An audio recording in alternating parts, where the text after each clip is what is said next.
À présent, nous allons inviter Excellence Monsieur Domitien Daïzeye à faire sa présentation sur la libération, liberté et nouvelles frontières de l'émancipation africaine. Et les questions que nous allons vous poser ne sont pas nombreuses et sont seulement trois. Comment définir aujourd'hui la libération dans les domaines de l'éducation, de la connaissance, de l'emploi et de la participation civique? Quelles réformes sont nécessaires pour que l'université produise des citoyens compétents, critiques et utiles au développement national? Comment concilier stabilité, responsabilité publique et espace de libre expression dans les milieux universitaires? Excellence, la parole est à vous.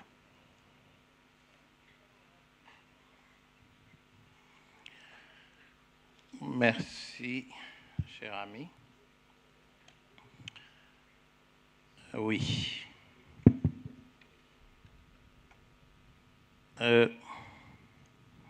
Excellence, Monsieur le Président de la République et Président de l'Union africaine, Excellence, Son Excellence, la Première Dame du Burundi, Mesdames, Messieurs, les chefs de mission diplomatiques et consulaires présents au Burundi et qui avaient organisé cette journée, Excellences et tous les invités et tout protocole observé. Le sujet qui m'a été soumis concerne l'éducation, mais concerne aussi le passé africain. Et je ne pourrais pas trouver une formule adéquate si nous ne nous référons pas au passé. Peut-être la plupart des jeunes ne le savent pas, mais je vais peut-être leur en faire quelques exposés. D'abord, ça fait une bonne cinquantaine d'années que l'Afrique australe était au théâtre de l'une des luttes de libération les plus déterminantes du XXe siècle. Aujourd'hui, nous sommes en 2026. Le continent africain célèbre sa journée. Et c'est pour cela que je dis qu'il nous appartient de revisiter cet héritage avec lucidité pour en mesurer les promesses et surtout en tirer les leçons pour forger une liberté réelle, une liberté économique, une liberté politique à la hauteur des sacrifices que nos anciens ont connus. Je ne voudrais pas cependant que cette journée se réduise en une simple commémoration nostalgique ou à une litanie de louanges mémorielles. Il faut qu'elle constitue par son essence le test critique de notre responsabilité présente face à notre passé. Aujourd'hui, la République du Burundi assume la présidence en exercice de l'Union africaine et le continent, quant à lui, converge ses priorités stratégiques vers l'eau, c'est vrai, le développement économique, c'est sûr, et social, la dignité humaine, bien entendu, l'inclusion systémique et la résilience multidimensionnelle. Mais tout cela doit être fait avec le concours de la jeunesse et nous prenant notre âge, chacun passant comme un défilé devant nous. Maintenant, le plus important est de savoir comment et quand la jeunesse africaine en général, comme quelqu'un l'a dit précédemment, la jeunesse burundaise en particulier, cessera d'être la simple spectatrice et des dynamiques futures de l'Afrique, au lieu de devenir l'un des cohortes les plus éminents. L'analyse de cette transition nous exige donc une vision dialectique et rigoureuse, en jetant un regard croisé sur des bâtisseurs des indépendances africaines et de la jeune génération intellectuelle contemporaine.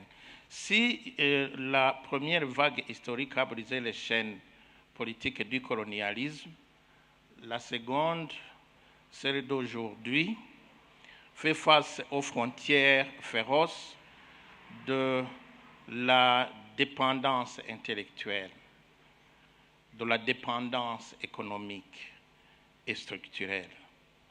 L'émancipation africaine doit donc être repensée non comme un État acquis aujourd'hui, mais comme un processus dynamique dont les mutations exigent une refonte globale de nos logiciels institutionnels, académiques et même civiques.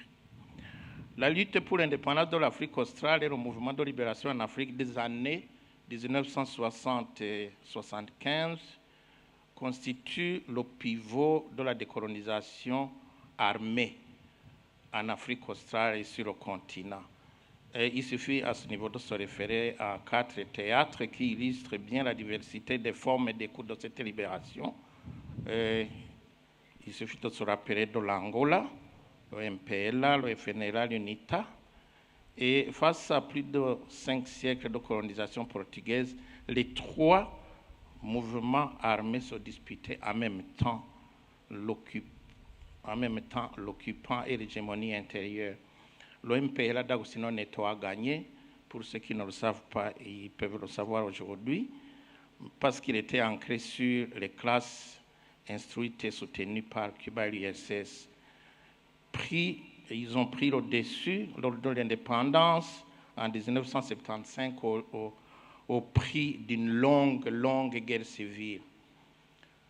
Et il faut noter ici que le cas de l'Angola montre que la libération nationale ne garantit pas l'unité nationale toujours. Au Mozambique, ce fut pareil. Sous la direction de Samora Machel, le Frelimo mena une guérilla exemplaire depuis le nord du pays. L'indépendance obtenue en 1975 fut immédiatement menacée par la Renamo, financée par la Rhodésie du Sud, puis par l'apartheid sud-africain, illustrant ainsi la stratégie de déstabilisation des régimes régionaux minoritaires. La Namibie, c'était la SWAPO, Southwest African People Organization, un territoire administré illégalement par Pretoria malgré les résolutions. La Namibie a vécu sous l'occupation sud-africaine jusqu'en 1990. L'Afrique du Sud, quant à elle, le cas le plus emblématique, l'apartheid, système juridique de ségrégation raciale totale qui a poussé l'ANC à créer sa branche armée. Alors, appuyé par ses amis politiques, comme Kwame Nkrumah, Muammar Kadhafi, Haribou Mediene et j'en passe, la Tanzanie de Julius Nyerere a joué un rôle pivot dans cette géographie de libération. Dar es Salaam a accueilli les sièges de l'ANC du Frelimo, de la SWAPO et de l'ANC. Le Burundi y a goûté beaucoup plus tard. Le pays a fourni camps d'entraînement, facilités diplomatiques et voies de ravitaillement. Et sans cet ancrage territorial, les mouvements de libération auraient difficilement pu structurer leur lutte armée ou maintenir leur direction en exil. Ceci pour dire que la libération de l'Afrique australe ne fut donc pas l'œuvre des combattants isolés. Elle a requis une vision panafricaine portée par des chefs d'État qui ont risqué la stabilité de leur propre pays. Maintenant, allons après ce colonialisme. Les indépendances acquises, la question cruciale devenait à qui profite la libération. Force est de constater que les structures de domination ne se sont pas effacées avec les drapeaux. Elles ont uniquement changé de forme. La dépendance économique et structurelle. C'est que la plupart des États nouvellement indépendants ont hérité d'économies mono-exportatrices conçues pour servir la métropole. l'Angola avec le pétrole, Mozambique avec l'aluminium, la Namibie avec les minéraux, etc.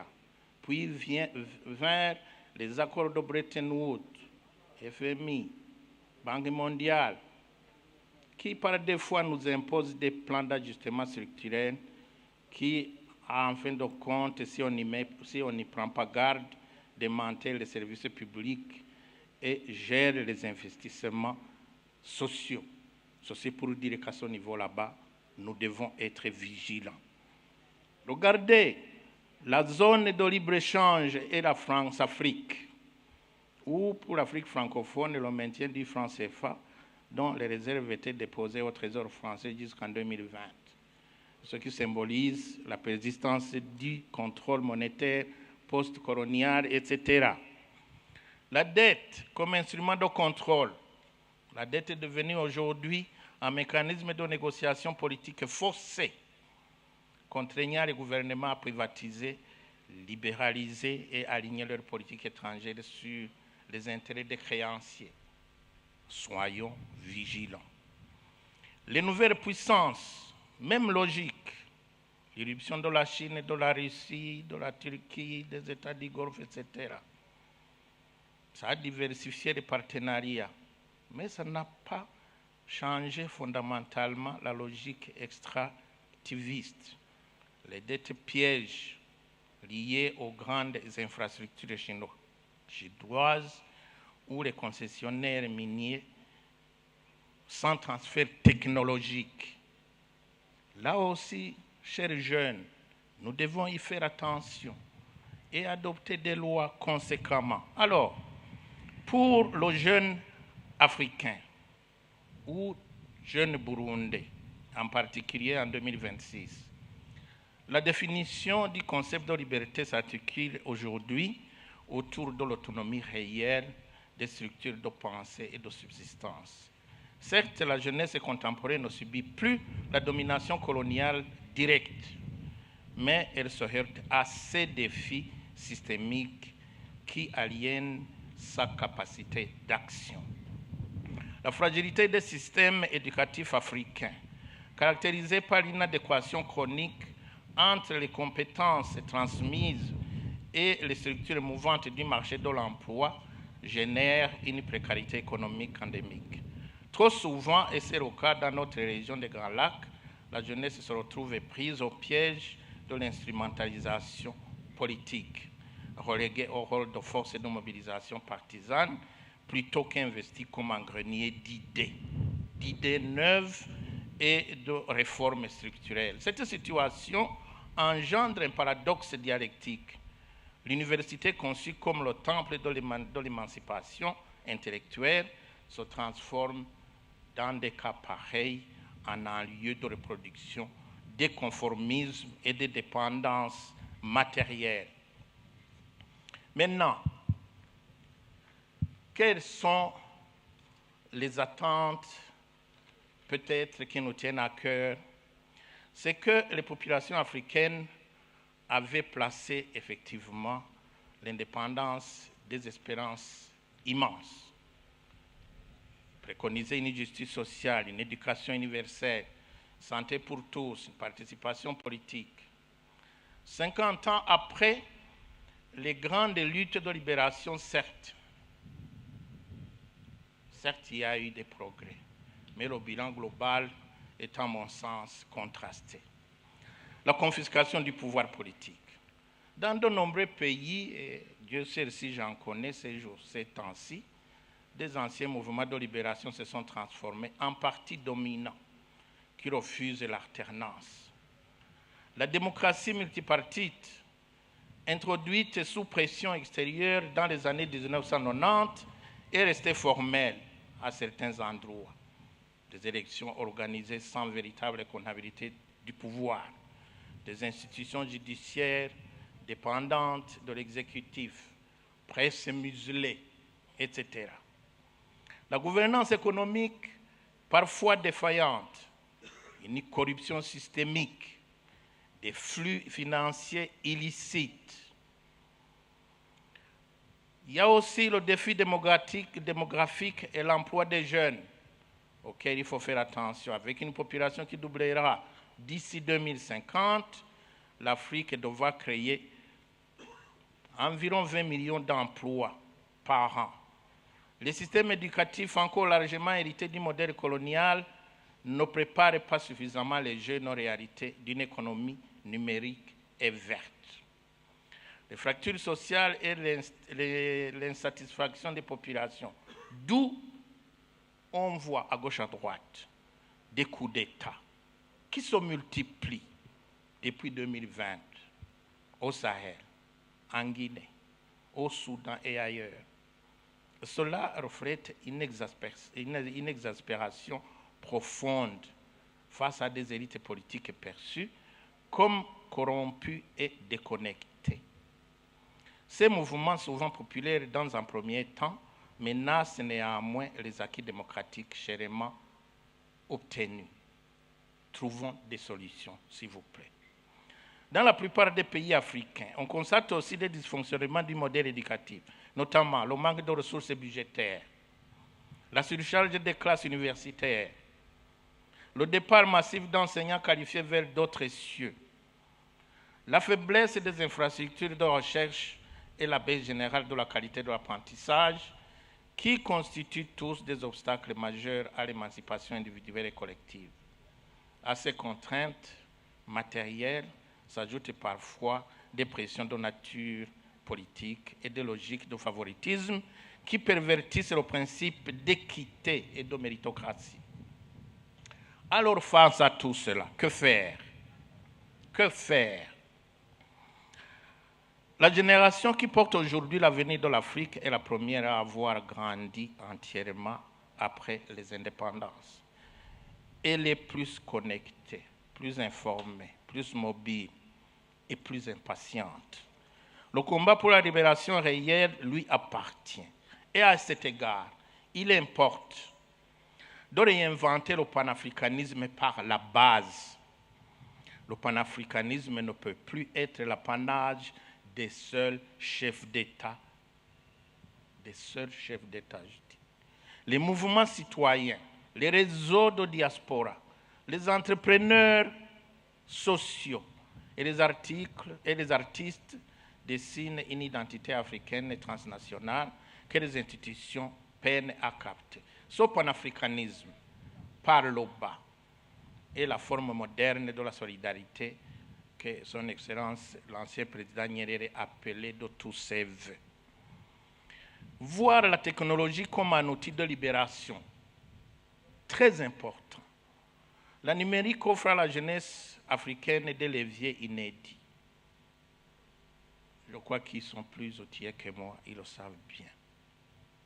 Il faut également exiger la gouvernance, la bonne gouvernance. La jeunesse n'a pas à mendier la bonne gouvernance. Elle doit l'exiger.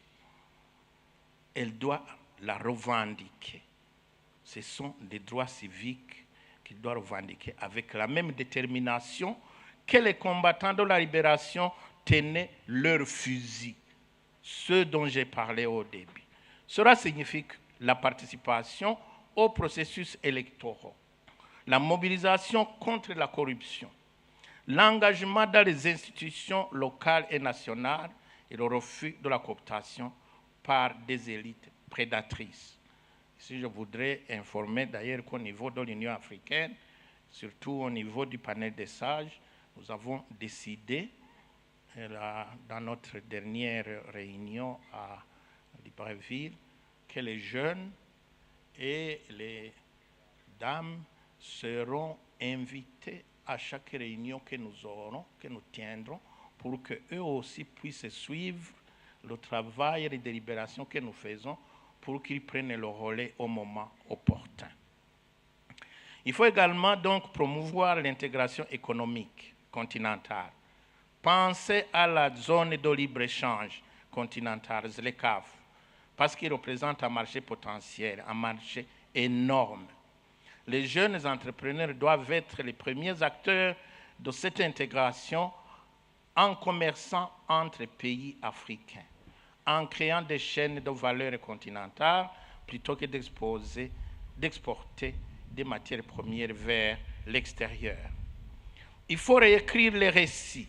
La libération culturelle est aussi fondamentale que la libération politique. Lutter contre les stéréotypes, valoriser les langues africaines, soutenir les créateurs continentaux, autant d'actes qui décolonisent les esprits et nourrissent la dignité des peuples. Nous devons donc promouvoir notre liberté de penser, l'affranchissement total à l'égard des dogmes idéologiques extérieurs et intérieurs. Il s'agit de cultiver l'indépendance d'esprit, le doute méthodique et le pluralisme intellectuel comme condition sine qua non de l'innovation. Nous devons aussi promouvoir notre capacité de produire un savoir utile. La rupture avec le modèle d'assimilation passive. Les universités africaines doivent orienter leurs recherches vers la résolution directe des défis du continent. Quelqu'un l'a dit précédemment. La gestion durable de l'eau, l'agroécologie, les technologies numériques et la santé communautaire, tout cela doit faire partie des préoccupations qui doivent et qui devront nous guider. L'accès équitable aux opportunités, la destruction des barrières du favoritisme et du népotisme, l'instauration de mécanismes de sélection transparents et fondés sur le mérite est indispensable. Ceci pour redonner confiance à la jeunesse en ses propres institutions. La possibilité d'agir sur l'avenir collectivement, l'intégration de la jeunesse dans les cercles de décision stratégiques et les processus diplomatiques régionaux. Je vous en ai parlé il y a quelques minutes. Il importe donc de noter que, selon les données de l'index Reporters sans frontières pour l'année 2026, le paysage de l'information burundais affiche des signes indéniables d'ouverture et d'amélioration sectorielle, ce qui témoigne des efforts institutionnels pour décrisper les canaux de communication publique.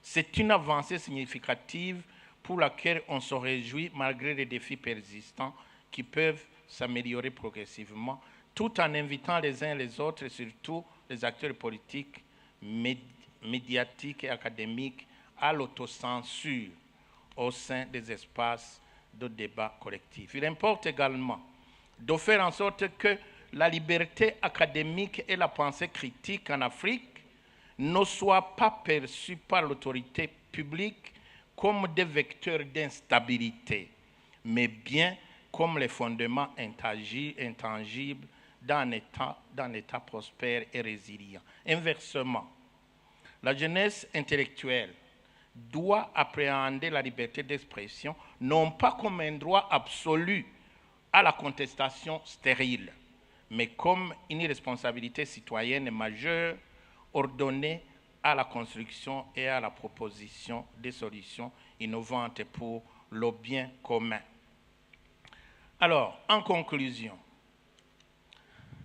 la véritable souveraineté africaine ne se mesurera plus à l'aune des déclarations diplomatiques formelles, mais bien à la qualité intrinsèque de son capital humain, à l'intégrité incontestée de ses institutions éducatives, à sa capacité de mobiliser une liberté responsable et à ses capacités technologiques.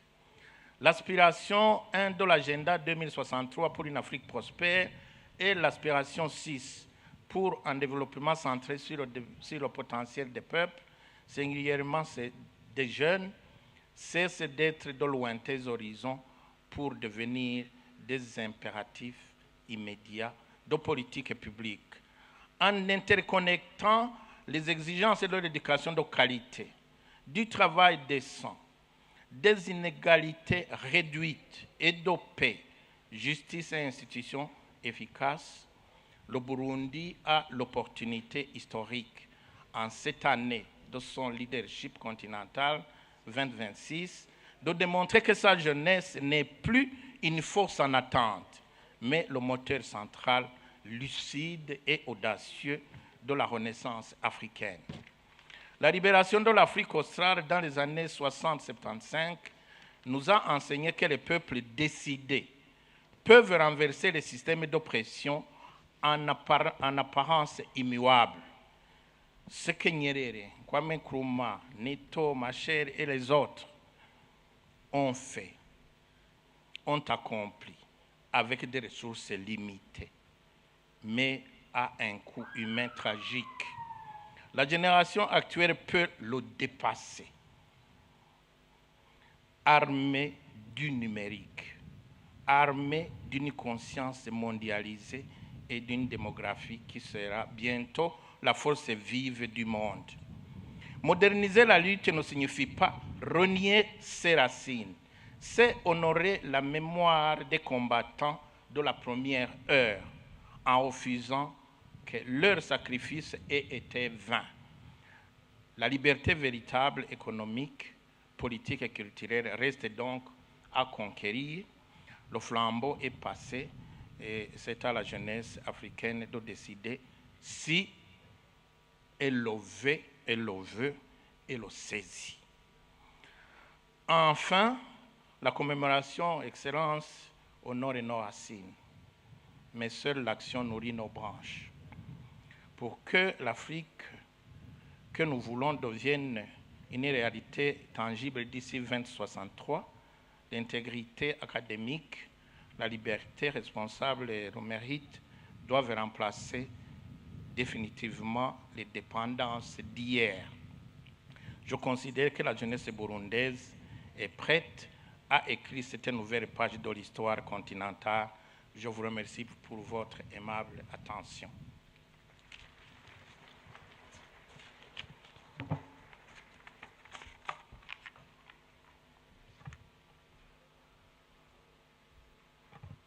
Merci beaucoup pour cette intervention qui inspire.